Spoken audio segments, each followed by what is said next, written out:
Рассказы у камина представляют «Пепел и память». Часть 4. Радиоактивный пепел. Перед вами художественная история. Все события и персонажи вымышлены.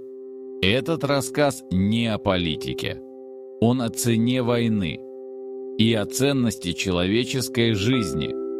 Пусть такое никогда не станет реальностью. Москва, 3 ноября 2025 года. Спустя 17 дней. Андрей знал, что умирает. Врач не может не распознать симптомы. Тошнота, выпадение волос, кровоточивость десен, пятна на коже. Острая лучевая болезнь, 3 стадия, может 4. Он получил слишком большую дозу в первые дни, когда работал на поверхности. Когда вытаскивал людей из-под обломков. Когда не думал о защите, только о том, чтобы спасти хоть кого-то. Теперь платил за это. В метро организовали подобие госпиталя. Десятки матрасов на полу, сотни больных, у половины те же симптомы. Радиация не щадила никого. Ирина сидела рядом, держала его за руку. «Не сдавайся», — шептала она. «Я врач, Ира. Я знаю, что со мной. Знание — не приговор». Он улыбнулся. Даже это далось с трудом. Иногда знание — именно приговор. Рядом лежал молодой парень, лет 20. Ваня. Был пожарным, тушил огни в первый день. Геройствовал. Спас семью с детьми из горящего дома. Теперь его рвало кровью. Кожа облизала. Он не переставал бредить. Звать маму. «Мам! Мама, мне холодно! Мама!» Его матери не было в живых. Дом в Химках испарился в первый час. Андрей повернулся к нему, собрал последние силы. «Ваня! Ваня, послушай меня!» Мутные глаза посмотрели на него. «Ты герой. Ты спас людей. Ты сделал то, что должен был. Твоя мама гордилась бы тобой. Доктор, мне так страшно. Я знаю, мне тоже. Но ты не один. Мы все здесь. Вместе». Ваня кивнул. Закрыл глаза. Через час его не стало. Андрей не плакал. Слез больше не было. Он просто смотрел в темноту туннеля и думал о Маше. Связи с Петербургом не было. Не было уже 2 недели. Он не знал, жива ли дочь. Не знал, видел ли Петербург вспышки. Молился, чтобы нет. Хотя понимал, если Москву ударили, то и Петербург тоже. «Ирина», — позвал он. «Да? Если Когда я умру? Обещай мне. Не говори так. Обещай, если увидишь девочку, 12 лет, светлые волосы, из Петербурга, Машу Соколову. Скажи ей, что я любил ее. До последнего вздоха. Обещаю». Он сжал ее руку. «Спасибо. Киев, 3 ноября. Спустя 17 дней». Оксана стояла у окна разрушенной квартиры и смотрела на мертвый город. Киев не исчез в огне, как Москва, но медленно умирал от радиации и хаоса. Электричества не было, воды не было. Правительство эвакуировалось куда-то на запад, если вообще существовало. Полиции не было, больниц не было. Была только борьба за выживание. Катя спала на матрасе в углу. Исхудала за эти недели. Они все исхудали. Еда закончилась на 5-й день. Потом начали есть то, что находили. Консервы из разрушенных магазинов. Крупы. Однажды дохлую кошку.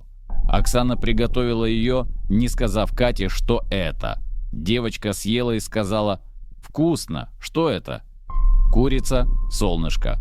Ложь. Бесконечная ложь, чтобы сохранить хоть что-то от детства дочери. В их подвале больше не было 19 человек. Беременная девушка умерла через 3 дня после родов. Сепсис. Ее муж повесился на следующий день. Малыш Артем прожил неделю. Организм не выдержал. Старик, который молился, умер от сердечного приступа. Или от отчаяния. Трудно сказать. Теперь их было 10, потом 9, потом 8. Радиация убивала медленно, незаметно. Люди вроде бы чувствовали себя нормально, а потом вдруг начинали кашлять кровью. И через день умирали. Оксана каждое утро проверяла себя и Катю. Волосы, кожу, десны. Пока держались. Но она знала, это вопрос времени. «Мама!» – позвала Катя, просыпаясь. «Я здесь, солнышко. Я хочу есть. Я знаю. Сейчас что-нибудь найдем». Они вышли на улицы. Осторожно. Днем было относительно безопасно. Ночью появлялись банды, мародеры, люди, для которых законы перестали существовать. Прошлой ночью они слышали крики. Кто-то ломился в соседний дом. Звуки борьбы, выстрелы, потом тишина. Утром на пороге того дома лежали 3 тела. Оксана поспешила увести Катю, но девочка успела увидеть. «Мама, почему люди убивают людей? Как объяснить? Как объяснить ребенку, что цивилизация – это тонкая пленка, что стоит ее содрать, и под ней животное, готовое на все ради выживания? Потому что они боятся, Катенька. Но разве от страха убивают? Иногда да». Они дошли до бывшего супермаркета. Разграблен, конечно. Но Оксана знала трюк – подвал. Туда мало кто заглядывал. Спустились в темноту, вода по щиколотку, запах гнили. Но на полках остались консервы. Немного. Покрытые грязью, но целые. Оксана набрала их в сумку. 5 банок. Это дней на 10, если экономить. Выбрались наверх. На улице их ждала группа. 3 мужчин. Грязных, вооруженных палками и ножами. «Покажи, что в сумке», — сказал главный. Оксана закрыла собой Катю. «Нам нечего вам дать. Это мы посмотрим». Он шагнул вперед. Оксана достала нож. Маленький кухонный, но острый. «Не подходи». Мужчина рассмеялся. «Что ты сделаешь? Порежешь меня? А потом что? Нас 3». Оксана сжала нож. Готовилась продать жизнь подороже. За Катю. Все за Катю. Но тут из-за угла вышел еще один человек. Женщина. С ружьем. Старым охотничьим, но настоящим. «Валите», — сказала она. «Это не твое дело, старуха. Я считаю до 3. Раз». Ружье направлено на главного. 2. Мужчины переглянулись. Один шагнул назад. «Хорошо, хорошо, мы уходим». Они ушли. Женщина опустила ружье. «Вы целы?» «Да, спасибо». «Я...» «Не благодарите. Завтра, может, я буду на их месте. Голод делает из людей зверей». Она ушла, не обернувшись. Оксана взяла Катю за руку. Они поспешили домой. «Мама», — сказала Катя тихо, — «эта женщина добрая?» «Да, солнышко». Но она сказала, что завтра может быть злой. Она сказала правду. Люди меняются. Когда приходит голод, страх, люди меняются.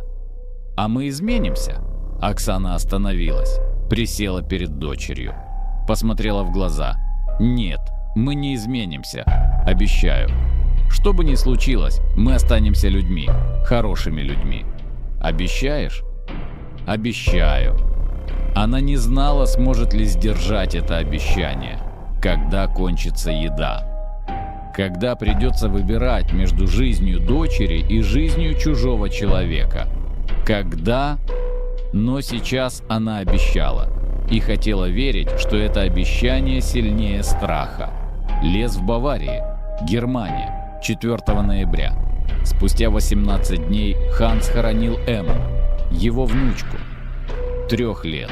Она заболела неделю назад. Температура, кашель. Они думали простуда.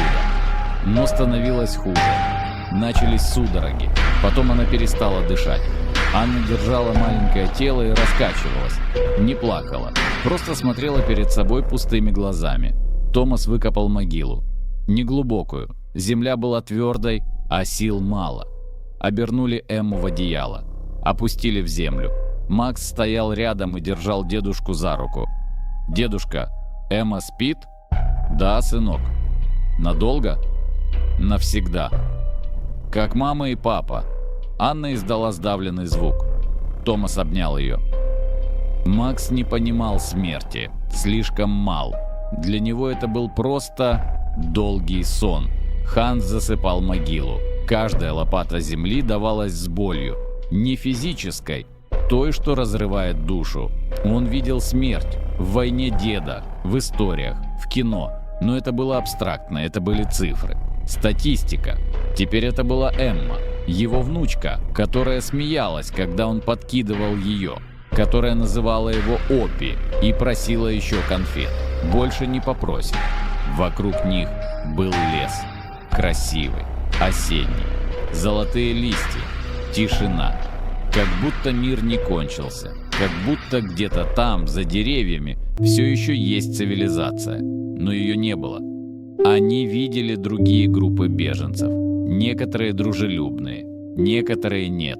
Слышали выстрелы в соседнем лесу, однажды наткнулись на тела, семья, убитая за еду. Ханс организовал их лагерь вдали от дорог, вдали от людей, собирали грибы, ягоды, охотились на белок. Томас оказался неплохим охотником. Строили шалаш, разводили костер только ночью, когда дым не так заметен. Выживали. Но Эмма не выжила. Закопав могилу, Ханс положил сверху камень, нашел ветку, заточил ее, нацарапал. Эмма, Гелипте Энкелин, любимая внучка. «Прости, малышка», – прошептал он. «Дедушка не смог тебя защитить». Анна опустилась на колени у могилы. «Это моя вина.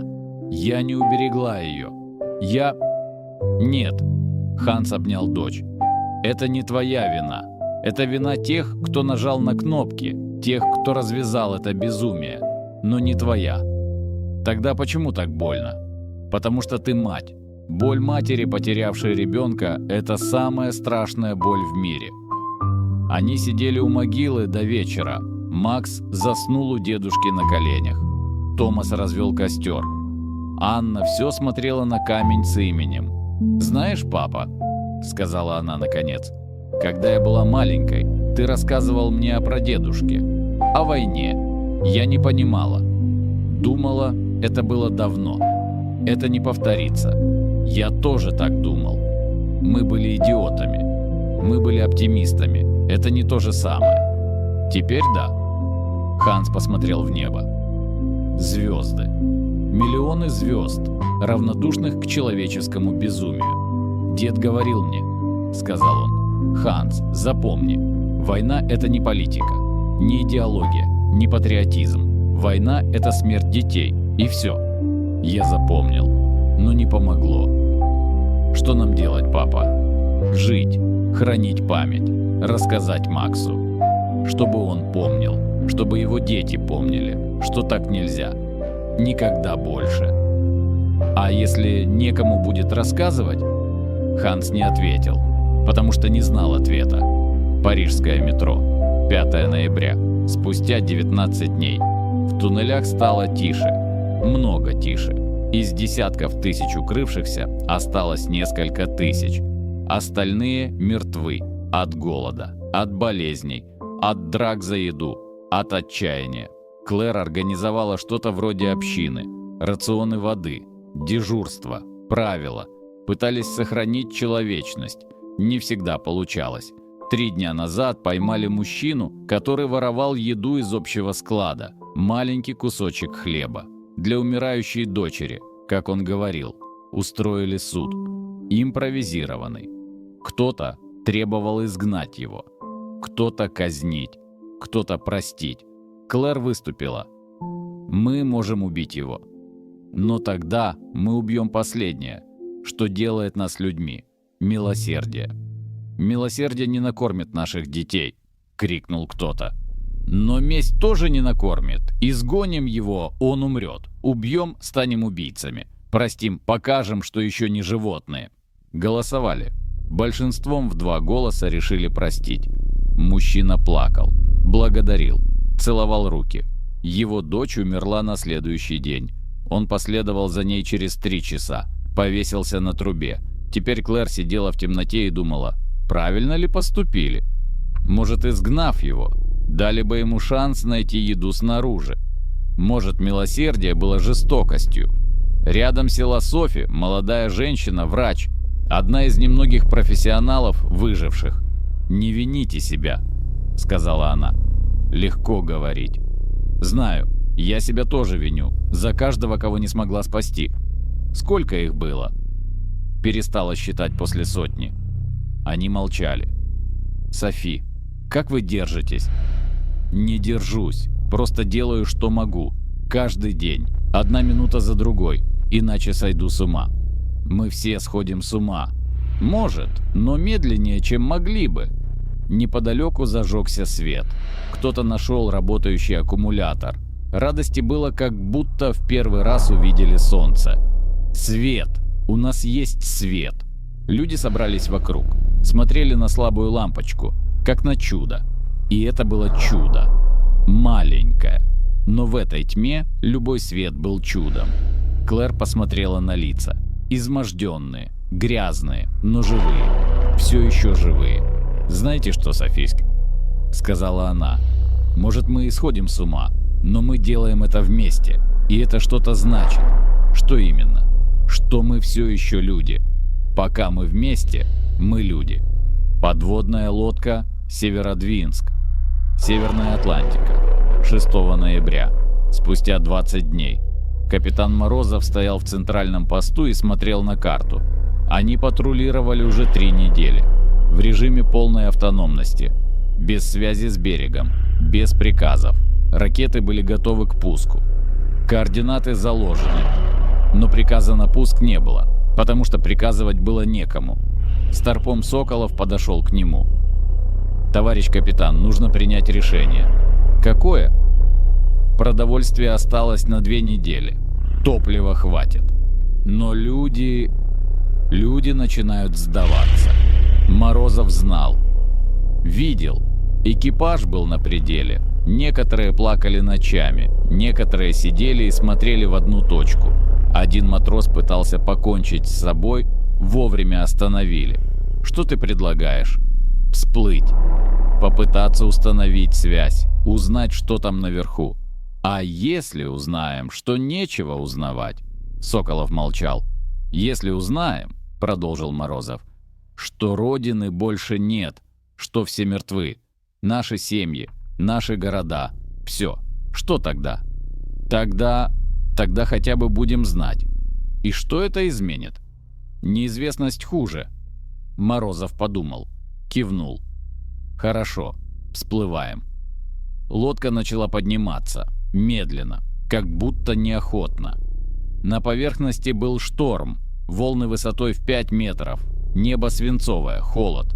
Подняли антенны, включили приемники на всех частотах. Шум, статика, обрывки чего-то, потом голос, слабый, искаженный. «Здесь Североморск. Кто-нибудь слышит? Ответьте. Кто-нибудь». Морозов схватил микрофон. «Северодвинск на связи. Северодвинск на связи. Доложите обстановку». Пауза. Долгая. Потом. «Северодвинск. Господи, живые. У вас есть живые». «Доложите обстановку», — я повторил Морозов жестче. «Обстановка критическая. Москва разрушена. Петербург разрушен. Большинство городов... Большинство... Господи!» Голос сорвался. «Сколько выживших?» «Не знаем.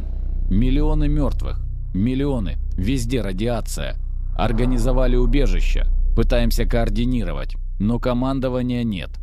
Президент мертв. Правительство не знаем». Морозов закрыл глаза.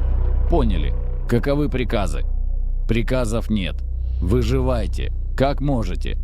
Помогите, если можете. Но приказов нет. Понял». Связь оборвалась. Морозов стоял молча. Экипаж смотрел на него. Ждал. «Господа», — сказал он наконец, — «Родина жива, израненная, умирающая, но жива. У нас на борту есть медикаменты, провизия, мы можем помочь». «Но ракеты, товарищ капитан», — сказал кто-то. «Цели все еще...» «К черту цели. Война окончена. Никто не победил. Все проиграли. Теперь нужно не убивать, нужно спасать. Ложимся на курс к Североморску». «Слушаюсь». Лодка развернулась. Пошла к дому. К руинам дома. Но к дому. Москва. 7 ноября. Андрей умирал. Он знал это с утра, когда не смог встать. Тело отказывалось слушаться. Внутреннее кровотечение. Финальная стадия. Ирина сидела рядом, держала за руку. «Не уходи», — шептала она. «От меня не зависит. Ты же врач. Должен знать, как...» «Я знаю, что от этого нет лекарства. Не здесь. Не сейчас». Она плакала. «Ты сильная», — сказал он. «Продолжай. Помогай людям. Они нуждаются в таких, как ты. Я не смогу без тебя. Сможешь. Должна». Вокруг них в туннеле метро жизнь продолжалась. Люди готовили еду, перевязывали раненых, укачивали плачущих детей, жили. Андрей посмотрел на них. Эти незнакомцы стали его последней семьей. «Ирина?» – прохрипел он. «Да? Если встретишь, если когда-нибудь встретишь девочку, Машу из Петербурга, расскажи ей». «Расскажу. Обещаю». «Спасибо». Его дыхание становилось все реже. Боли больше не было. Только усталость. Такая глубокая усталость. Он закрыл глаза. Увидел Машу. Маленькую, смеющуюся, бегущую к нему с распростертыми объятиями. «Папочка!» «Андрей!» Ирина тряхнула его. «Андрей, не уходи!» Но он уже ушел. Доктор Андрей Викторович Соколов, 38 лет, хирург высшей категории. Спас сотни жизней до войны, десятки после. Умер от острой лучевой болезни в туннеле московского метро, станция Сокольники. Похоронили его там же. Обернули в простыню, положили в нишу, закрыли кирпичами. Ирина написала на стене углем: «Здесь покоится доктор Андрей Соколов, герой. Спасал людей до последнего. Помним». Она долго стояла перед этой надписью, потом вытерла слезы. Развернулась, посмотрела на людей, ждущих помощи. Работа продолжалась.